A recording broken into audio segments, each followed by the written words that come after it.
Pocket আর heart কিন্তু পাশাপাশি, pocket উপরে, পকেটের পেছনে হার্ট।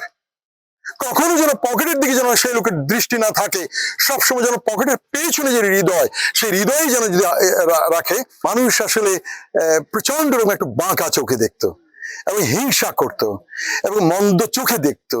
এটা আমাকে বেশি আমার মধ্যে জিদ চাপিয়ে দিয়েছে। একদম to be honest with you, আমার শত্রুরাই আজ আমাকে এই পথে এনে দিয়েছে। বাবার পকেট কাটতাম, পকেট কাটার অভ্যেস ছিল আমার খুব বেশি ব্যাপক। এবং আমার আরো একটা বিষয় ছিল যে আমার নানার বাড়িতে আসলে আমার মনে এখন চুরি চুরি ভাবটা বেশ আসতো। অনেক সময় দেখা যেত লুঙ্গিও চুরি বিক্রি করে ফেলতাম।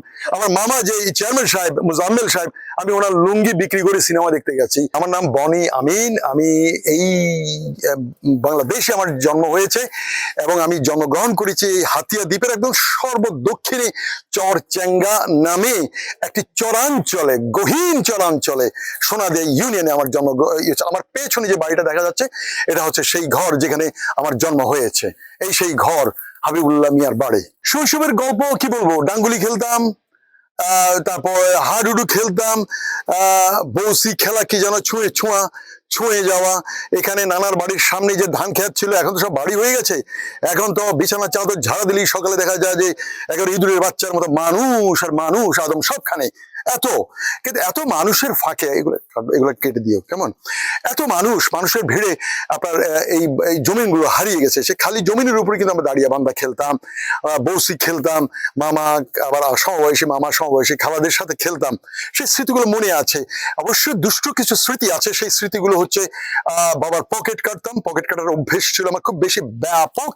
এবং আমার আরো একটা বিষয় ছিল যে আমার নানার বাড়িতে আসলে আমার মনে এখন চুরি চুরি ভাবটা বেশ আসতো।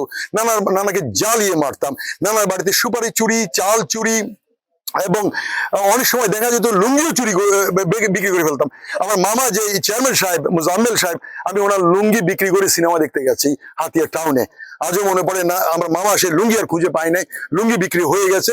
বাতান্নাদের বাড়িতে কোনো একটা লোকের দিয়েছিলাম, উনি আমাকে কিছু টাকা দিয়েছিল। আজও মনে পড়ে, 11 কি 12 ডলার সামথিং। বাট সেটাই আমার জন্য স্মৃতি রয়ে গেছে যে ওনার লুঙ্গি বিক্রি করে আমি সিনেমা দেখতে গিয়েছিলাম এই বাড়ির লুঙ্গি। মা আমাকে প্রচন্ড রকম প্রভাবিত করেছে। সে speaks very slow, very light, খুব কম কথা বলেন। বাট ওনার যে একটা চোখের যে দৃষ্টি, যেভাবে উনি ইনফ্লুয়েন্স করে তোমাকে এটা করতে হবে ওটা করতে হবে। মায়ের অনেকগুলো জিন আমাকে এটা প্রভাবিত করেছে। আর বাবা এডুকেশন, পড়াটা আমার বাবা আমাকে শিখিয়েছে যে পড়ো পড়ো পড়ো, এটা আমার বাবা। তো পড়ার বিষয় প্রভাবিত করেছে আমার বাবা। মায়েরটা হচ্ছে যে to do something for the people, মানুষের জন্য উপকার করো।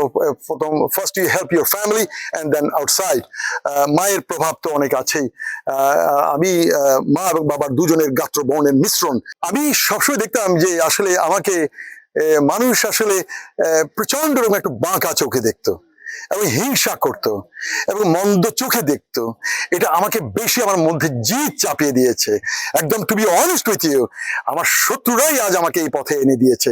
যারা আমাকে হিংসা করত, যারা আমাকে অপছন্দ করত, যারা বনি আমিনের নামে যারা অনেক সময় তাদের ওই দিনটাকে নষ্ট মনে করত, সেই লোকগুলোর আশীর্বাদে আজ আমি এখানে।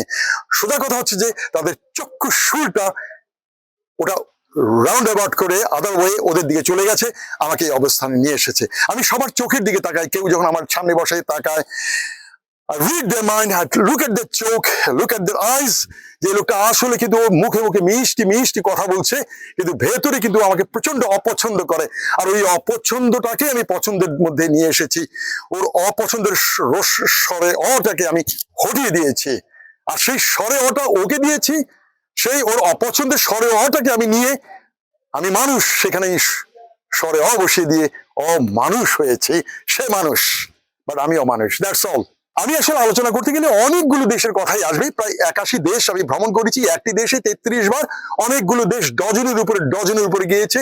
আর 1 হালি 2 হালি করে তো প্রচুর দেশ ঘোরা আছে। অনেক সময় একসময় একটা পাইলট, আমি কয়েকজন এয়ার হোস্টেজও আমাকে দেখে বললো, তুমি কি বিমানে কাজ করো কিনা?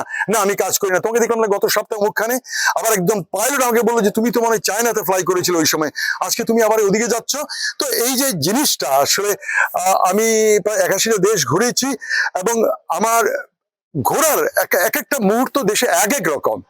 যেমন ফিলিপাইনের কিছু জিনিস আমাকে আকর্ষণ করেছে, আমাকে আমাকে ইসরায়েলের কিছু বিষয় আকর্ষণ করেছে, ভারতের কিছু বিষয় আকর্ষণ করেছে। কোন দেশ কিন্তু 16 কলায় পূর্ণ নয়। কোন দেশ যেমন কম্বোডিয়াতে, সম্প্রতি আমি কম্বোডিয়াতে গত 1 মাস হয়নি এখনো আমি এসেছি, সেখানে আরো কিছু জিনিস আমার আমার নজরে এসেছে। আমি যখন ওদের জমিনের আইলে হাঁটছি, মনে হচ্ছিল যেন হাতিয়ার, সোনা দিয়ার কোন জমির আইল ধরে হাঁটছি। সেখানেও আমি বারবার হাতিয়ার নাম নিয়েছি।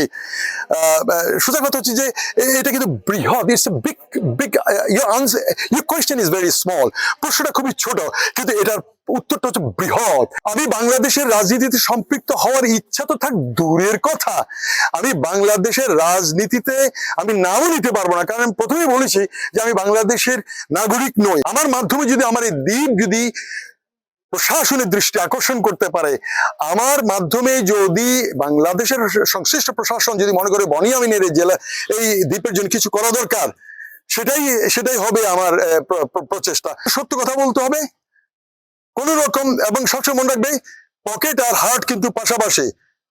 পকেট উপরে, পকেটের পেছনে হার্ট। কখনো যেন পকেটের দিকে যেন সেই লোকের দৃষ্টি না থাকে, সবসময় যেন পকেটের পেছনে যে হৃদয়, সেই হৃদয় যেন যদি রাখে, আমি মনে করবো সেই লোক সাকসেস হবে। কাউকে কোনো লোভ, গ্রিড কাজ করতে পারবে না। কালবেলার পাঠকদেরকে বলবো তারা যেন এই পত্রিকাটা তারা তারা ইয়ে করে, সাবস্ক্রাইব করে, অনলাইনেও সাবস্ক্রাইব করে। কালবেলা আমি পড়েছি, কালবেলা সত্যি একটি ভালো পত্রিকা।